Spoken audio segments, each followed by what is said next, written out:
Hi, I'm Matt Grayson, technical writer for ephotozine.com and ephotozine.tv, and today I want to take a look and also give you a quick look over the Fujifilm 3D camera, the W1. It's the first digital 3D camera of its kind, and we're lucky enough to get a really early view of it. It works by having two lenses, which you can see here. Each lens takes a separate image, has its own dedicated sensor. It then merges the images internally in the camera to give you a 3D effect. The screen on the back will show you the images in 3D as well, so it's quite good how you can actually see it straight away in camera. Now the problem that it's got is that you can't actually then view it on the monitor, so if I was to show you the photographs now on the screen, you wouldn't actually get the benefit of the 3 dimensions because you'd be viewing it on a 2-dimensional viewer. You can get a 3D viewer from Fujifilm, the V1, but it's obviously pretty limited at the moment in that, because it's new technology though. You can also print the photographs out as 3D. Now it's not true 3D in the sense of you can walk around it like you would do build a hologram or a 3-dimensional object. It's a 3D effect, so it actually shows you, it gives you the proper depth that you would get from a 3-dimensional image, but it's still on a 2-dimensional screen or a 2-dimensional piece of paper. So it's a bit like looking at one of those photographs where you have to kind of look past them and then you can find the image of like a dinosaur or the Statue of Liberty or whatever in there. And it gives the same kind of effects as that. Fujifilm do give you a caution that you should not use 3-dimensional video for more than half an hour without having a 10-minute break. So if I just take you through a few of the features of the Fujifilm W1 3D. This is the back of it. The screen's obviously in the middle, and it's a 3D screen. At the moment I've switched it into 2D because if you do it in 3D you get the really bad flicker. I'll just show you by pressing the 2D 3D button here, which switches between the two features.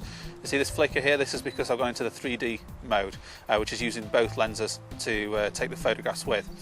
If I go back into 2D, then you'll be able to see a nice, much steadier image, just for the purposes of this, of showing you around here. So on the left here, top left, these are all the 3D mode options, so you can choose between video and between taking pictures. This is actually a double button. You'll see a slight ridge. The left ridge is for doing the options that we've just done, on the right ridge is for going into the modes. So the modes are obviously aperture priority, manual, program. There's no shutter priority unfortunately, but there is an auto and a scene mode, and then also advanced 2D and an advanced 3D. They allow you to take multiple images using the lenses to create different effects, such as like a high speed effect or a double exposure. This one here is for your parallax options, which I can't actually show you on here unfortunately because it has to be in 3D mode to do it. But the parallax is what happens when you get the two lenses misaligned, so it's a bit like kind of bringing your finger too close to your eye. It gives a double image effect, and so this will move the lenses aligned so that they can bring them aligned for you to take a proper picture. The buttons on the right side are for your normal picture taking options. So you've got your menu here, so you can go to your menu for your face detection, your metering there, continuous shooting, and all the different options as well as the main setup. And if we say OK, you can then go into the main menu and the setup there as well, which has got the 4 different setup tabs as well as a camera shooting option as well. The playback button is on the right of the menu right there, to go into that bit there, and all these buttons have also doubled up as different options. So you've got your brightness of the screen doubles up as the delete, the macro mode, and then your flash mode and your self timer on here. These also double up as your navigation keys when you're going through the menu system. Display will give you the rule of thirds grid, no information at all, or information depending on what you prefer to have on the screen at the time. And then you've still got the fine pix button for changing the ISO, the resolution and white balance, and also you've still got your Fuji fine pix colours, such as your chrome and black and white, for changing the outlook of the camera, of the picture that you wanted to do. All these modes work in the 3D as well, which is quite cool.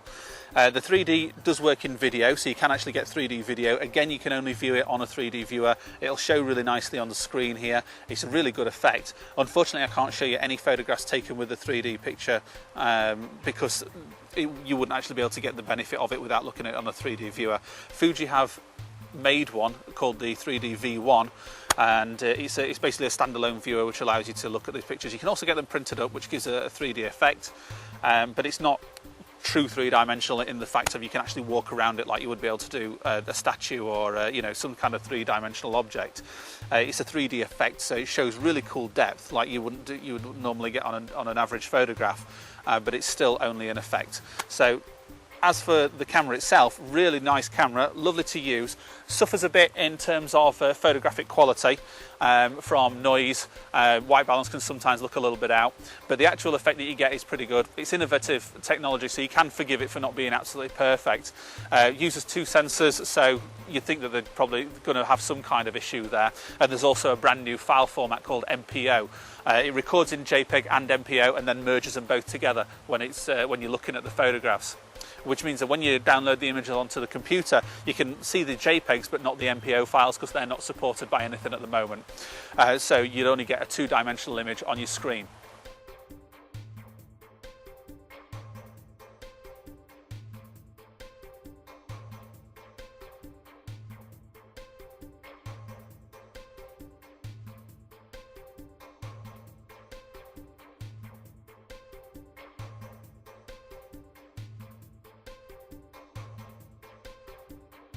Such as, if we go into it, we can say OK to go into it. You can choose interval to... Oh, what? Can you believe the bloody sun?